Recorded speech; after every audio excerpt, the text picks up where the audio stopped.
Ìlọrin Afonja ẹnu dùn ṣáni ṣe ní àwọn bàbá tí wọ́n gbé bí ọlọ́mọ gangan ni. Ìwọ lọmọ ọmọ ilé wa àbílẹ̀ lè sú ọmọ àtàrà lè oyún ọmọ ilé onípẹ̀tẹ̀ tí máa sọ́wọ́ mi nìyí. Àìdí òpó náyà ju aṣọ lé dídì àwọ̀ mo lẹ́ni Afonja bá kúkú kan nílọrin òkú kéré rárá. Sàó lọ́tún àmọ́yá ló sì yó ìlú tó tóbi tó dàbí mọ́ká ńlẹ́ ọmọ àti fìkọ́lá mùdọ́mọ̀lẹ́kùn àríṣe kọ́ńdúkọ́ńdú níbo ni òpó múlẹ́rọ mọ́jà lẹ́kàn ọmọ orílẹ̀ onípẹ̀tẹ̀ tí máa sọ́wọ́ mi kẹ̀kẹ́ mi níta dídùn aṣọ lè dìdì àwọ̀ òpó ránṣọ òpó gbàjá nílé mọ́ ilé wa bí ó bá sì tẹ̀wù bí ó bá sì tàṣọ ni irú díwo lágbárí bí èèwò bí kókó ọmọ ẹlòmí ò bá bọ́ra sílẹ̀ yóò jọ̀bọ ìmí ò bá bọ́ra sílẹ̀ wọ́n á jọ ìmọ̀dò àmọ́ tí wàlẹ̀ òpó bá bọ́ra sílẹ̀ wọ́n á sì jọmọ tuntun nínú ilé àwọn bàbá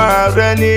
Àìdí òpó láyà púpọ̀ aṣọ lè dìdì àwọ̀ òpó kan bí tí wọ́n ń bẹ́ lálẹ́dẹ̀ ọ̀yún òpó ajagunna jásẹ̀ òpó kàtàkárà ọ̀yọ́ nílé àbídẹ́sù káwọ́ ẹni tó lọ́ba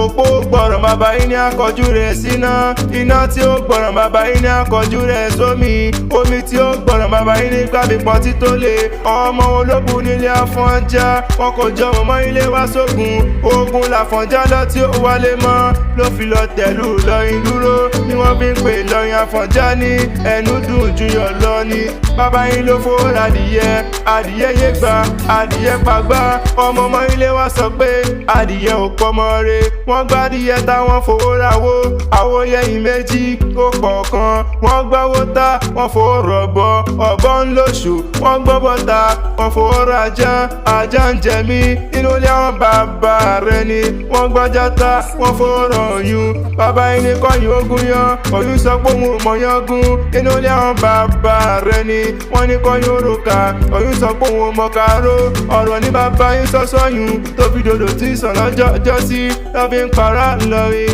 èrò Ìlọrin ọmọdé Ìlọrin àgbà Ìlọrin tẹ́ bá ti dọ́yún ẹ̀bù mú tẹ́ bá ti dọ́yún ẹ̀bù ẹ̀ torí ẹrù bàbá